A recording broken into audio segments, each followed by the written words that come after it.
Mudando agora um pouquinho de assunto, você que acompanha o Jornal do Continente, né? Lembra que ontem nós trouxemos aqui no estúdio o economista João Rogério Sanzon, que fez um balanço da economia do ano passado, 2019, né? E mostrou também, claro, uma tendência aí de recuperação da economia para os próximos anos.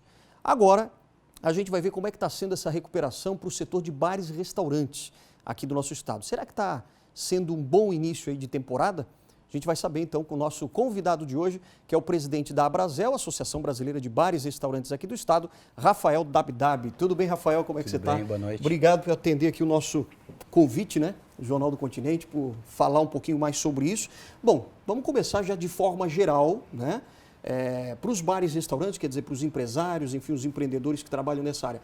Está sendo uma temporada boa ou não? Sim, a temporada começou melhor. A Abrazel realizou uma pesquisa agora pegando o período pré-Réveillon e pós-Réveillon. A gente entrevistou mais de 110 empresários de todo o litoral. Certo. E para 55% dos entrevistados, em termos de movimento, essa temporada começou melhor do que a temporada passada. Para a gente ter uma referência, essa mesma pergunta na temporada passada, a resposta era de apenas 25%. Puxa, 25%. Então é um número relevante. Claro. Agora deu quanto? 50 e? 55%. 55%, um número bastante relevante. Teve alguma coisa ou alguns fatores que atrapalharam um pouco, por exemplo? Vamos tentar mostrar aí nesse cenário o que atrapalhou. Sim, a temporada poderia ter começado ainda melhor. Houveram 3 fatores que influenciaram de forma negativa a performance do setor. Um fator é o fator climático. Certo. O clima, quando ele é muito bom para o veranista, né, ele é convidativo para ele chegar cedo, para ele passar o dia inteiro na beira da praia, e isso prejudica o setor.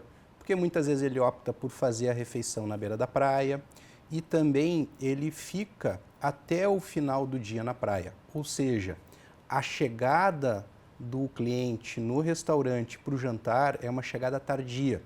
Então, certo. Normalmente o estabelecimento ele fica com uma ociosidade alta no primeiro ciclo. E é uma receita perdida, né? Ele não tem como recuperar essa receita. Entendi. O segundo fator que influenciou também e que apresentou um número alarmante, que para 84% dos entrevistados houve aumento do comércio clandestino de alimentos, Isso é um problema, né? principalmente na beira da praia. Isso, além de gerar uma concorrência desleal, não somente com o restaurante, que para, por exemplo, ele botar uma infraestrutura de mesas e cadeiras na beira da praia, ele tem que pagar taxas, ele tem que ter licenças, mas também com o próprio ambulante legalizado, Claro. que também paga taxas e que faz cursos, inclusive cursos para atender normas sanitárias. Ou seja, muitas vezes o comércio clandestino, ele, além de gerar uma concorrência desleal, ele também coloca em risco a saúde alimentar do consumidor.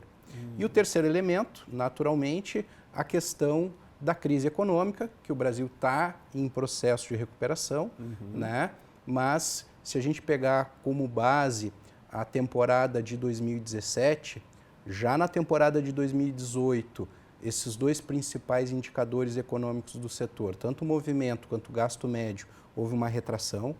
Essa retração na temporada passada foi maior ainda. Então, também a gente tem uma base de comparação negativa no ano passado. Né?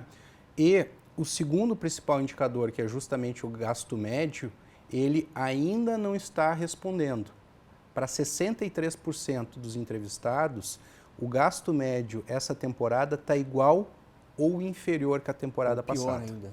E os turistas estrangeiros vieram ou não? Principalmente os argentinos, né? Muito pouco. Muito pouco. 70% dos nossos entrevistados não perceberam aumento né, do público estrangeiro, perceberam redução. Né? Certo. O que acabou acontecendo houve uma compensação por um aumento do turista doméstico. Na nossa leitura, por diversos fatores. Né? A própria questão cambial, né? Então ela inibe um pouco uma viagem internacional e favorece uma viagem doméstica, né? Um motivo triste, mas o problema ambiental da região Nordeste, da região Sudeste, favorece o nosso estado. Né? Então, esses fatores fizeram com que aumentasse o turista doméstico. Em especial, a pesquisa apontou paulistas, depois paranaenses e depois gaúchos. Então, esses foram os principais estados que trouxeram aí emissores, né, estados emissores aí de turistas para o nosso estado. Agora, tem um ponto importante também, outros pontos importantes na pesquisa da Brasel, que é a questão, por exemplo, da infraestrutura, né? Falou-se também da infraestrutura. Qual é o recado que os turistas ou que os empreendedores estão dando? Olha, o lado positivo é que, assim como a temporada passada, a gente teve uma avaliação muito positiva da segurança pública. Certo. Então, para mais de 80% dos entrevistados, esse índice está igual ou melhor que o ano passado e em todas as regiões que a gente pesquisou, o que é muito importante, porque é um fator de decisão já para a próxima temporada. Muito do que a gente está plantando aqui nessa temporada vai repercutir de forma positiva ou negativa na próxima temporada. Sim. Outro aspecto que a gente gostaria de destacar como positivo dessa temporada é a infraestrutura de praia, em especial de Florianópolis, que teve a melhor avaliação. Opa. Então, houve percepção de melhora. O ponto negativo, como a gente tem percebido, é a mobilidade, é o trânsito. Ainda é o trânsito. Todas as regiões, de uma forma muito expressiva, 91% dos entrevistados perceberam trânsito igual ou pior que a temporada passada. Puxa. Mas outro destaque positivo para Florianópolis. Florianópolis, de todas as regiões, foi a que teve esse indicador menos pior, vamos dizer assim. Então, mostrando um pouco de mobilidade. De mobilidade.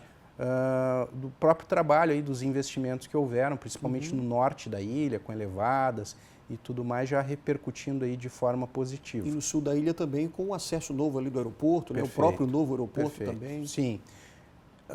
A gente entra nessa temporada, né? A gente entrou nessa temporada de uma forma mais otimista, justamente por uma quebra de inércia que a gente tinha. Né? Então, a gente tinha vários pênaltis em termos de infraestrutura, o aeroporto era um deles, né?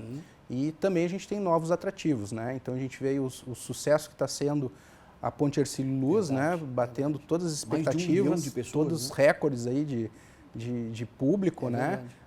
Balneário Camboriú também com novos atrativos, como o aquário, né? Fazia muito tempo que Florianópolis não trazia novos atrativos, então isso é importante, isso certamente vai repercutir também na próxima temporada.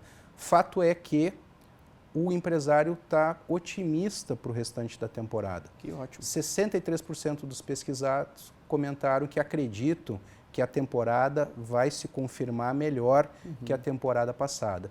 O que é muito interessante porque ela quebra um ciclo negativo, né? Certo. E a gente começa aí um processo de retomada. Sabemos que esse processo de retomada vai ser um processo lento, porque ele depende muito de uma recomposição de poder de compra do consumidor, mas, a que tudo indica, começamos a retomada. A retomar. Que bom, esse é o aspecto positivo. E Sem quando é dúvida. que sai a próxima pesquisa para a gente saber também já? A gente, início de fevereiro, logo após a volta às aulas, Já agora no mês a que gente vem. já faz a pesquisa final aí da temporada. Maravilha. E aí vai ter esse balanço aí, já perspectivas para a próxima temporada. Maravilha. Rafael Dabdab, que é o presidente da Brasel, quero agradecer muito a sua presença. Já está convidado para voltar, então, quando tiver mais dados aí para a gente comparar também, né? Para ver se realmente isso se justifica. Obrigado Perfeito. mesmo. Eu que agradeço. Valeu. Obrigado. Boa noite noite. para você. Ótimo restinho de temporada, né? Vamos ver se os dados vão melhorar.